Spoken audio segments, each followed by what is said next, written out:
So finding and estimating square roots. We know already that that funny looking symbol is called the radical symbol. All right, the answer that comes out of that is always going to be positive. So realize that. That is called the principal square root. Just some terminology.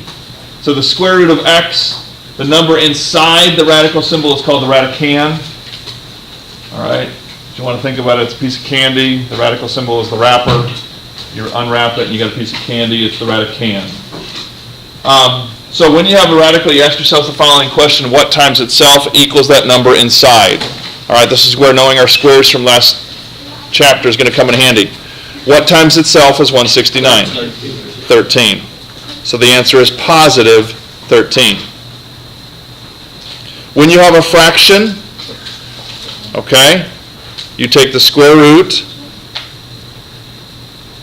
of the top and the bottom. So what's the square root of 25? 5. What's the square root of 49? 7. I'm not looking for a decimal answer here. I'm looking for 5/7. On C, I have a minus sign out front. Realize the square root, Luke, is like an exponent. It has that kind of power. You do that first. So you do all the problem and get that square root simplified, then you deal with the negative. So I'm going to have the opposite of some answer. What's the square root of 144? 12. So the opposite of 12 is negative 12.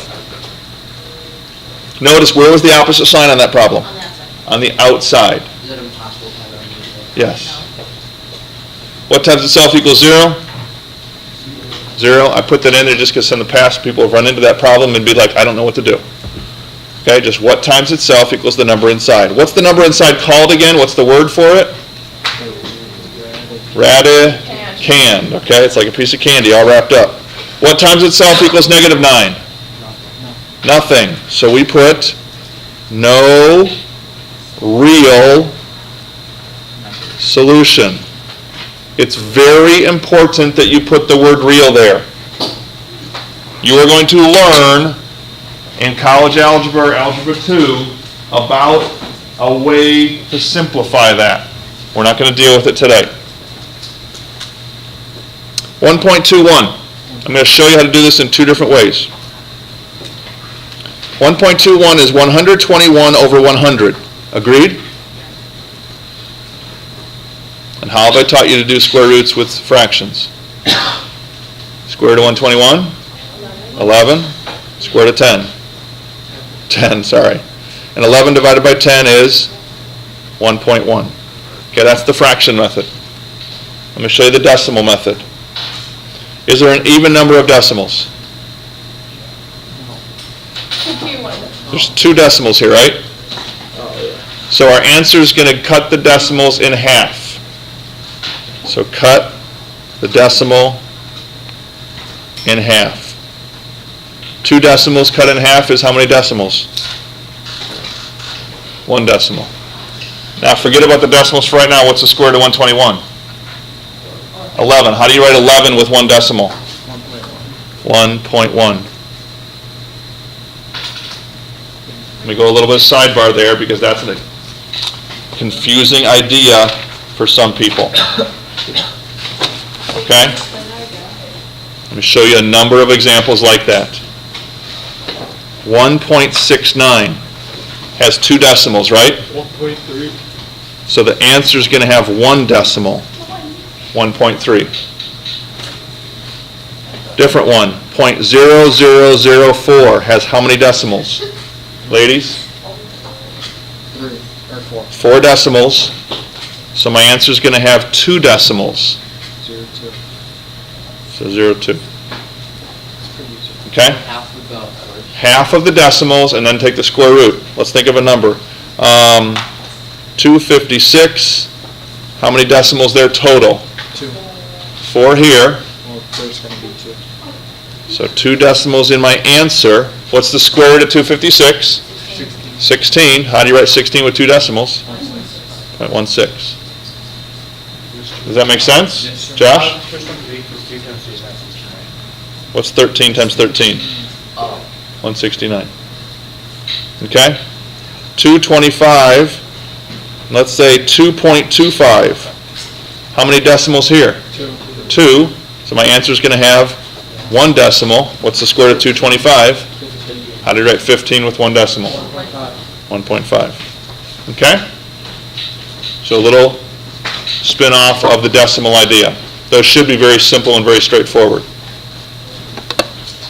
All right, new symbol, plus or minus. That means there's 2 answers. One's a positive, one's a negative. So forget about that for right now. Just cover it up in your mind and think, what's the square root of 25? 5. So my answer is either positive or negative 5.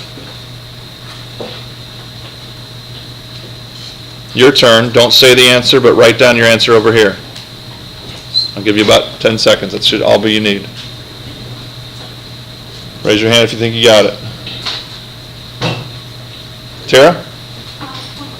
Excellent. 0.7. Well done. All right. Katie? Can you leave them in decimal form, like you do with the 5/7? Well, the 5/7 is different at the top because that's already in a fraction form. If I give it to you in a fraction, respond in a fraction. If I give it to you in a decimal, respond in a decimal. Okay? Second idea. Rationals versus irrationals. We did this way back in chapter 1.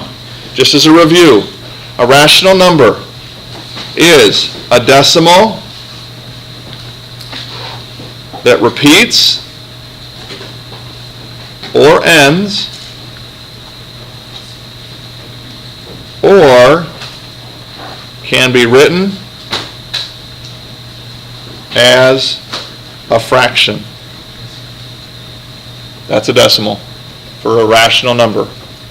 In comparison, an irrational number is a decimal that does not repeat or end. Now, to figure out if something is a rational or an irrational number, here is your kind of your solution tree. Question 1. Is it a perfect square? So look at 159. Is that a perfect square? No. The only time you're going to get a square root that's a rational number is if the number inside is a perfect square. So without doing any work, what can I know about this answer? It's irrational. Wait, what is it? Is it a perfect square? Is 1 a perfect square? Is 49 a perfect square? So the answer is going to be rational. Jalon? What is that word up there? It says Or can be written as a fraction. Okay. Sorry, I wrote a little small there. 6/100ths. 100 is a perfect square, but what about the 6? So is it rational or irrational? Irrational. 1 is a perfect square, but 7 is not. Irrational. Now, did I need a calculator to do those? No. You just have to recognize the idea of perfect squares. Next idea. Once again, no calculators here. Think of our perfect squares over there in the column. What's the perfect square right below 50? 49. What's the perfect square above 50? 64. So 50 lies in between 7 and 8. Because the square root of 49 and the square root of 54 surround those two. Let me pause there for a second. Does that make sense? What was the answer, 7 and 8? Well, the question says, between what two integers does it lie? 7 and 8. Think of 172. Tell me two square roots, one above, one below. 169. All right. So, what's it in between? 13 and 14. Yes? What is it? Did you want to say negative outside the 0.06? Did that make it? Doesn't have anything to do with rational or irrational. It's 196. Thank you. Thank you. It's McDonell. Yeah. 35, think of some square roots above and below. 25 and 36. So this is between what two numbers? 5 and 6. 5 and 6.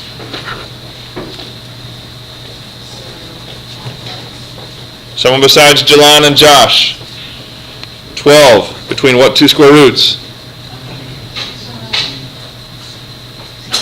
9 and 16. So it's between 3 and 4.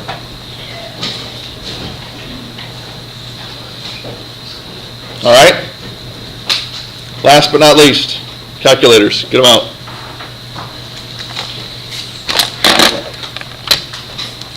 Just to make sure we're rounding to the correct numbers here. If I say to the nearest hundredth, what decimal position is that? Okay?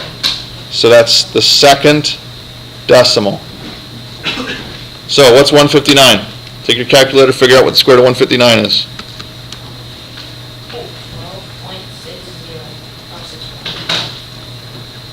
12.60952. Look at the third decimal. It's a 9. So what is my answer? 12.61.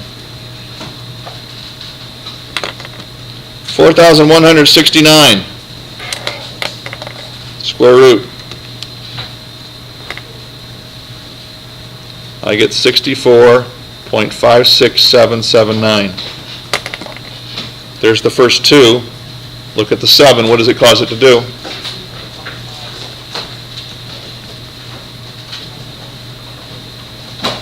And what do I put out front? Why? So it's the opposite of that answer. Zach? I did square root of 159, and it came up as square root of 159. You're in math print. You need to change your mode. What mode? In half print or classic? We'll go to your mode. I'm on degree and normal. Alright. I'm on math print. What's math print do? I'll look at it in a sec if I can't figure it out, okay? I don't know. 1150, 52. What's the square root? 107.6197008. Really? I get 108.87. Oh, I switched my 5 to my 8. Okay, and last, 798. 28.25. Now, on the quiz after spring break, do you think you're going to be able to use your calculators on most of the quiz? Yes.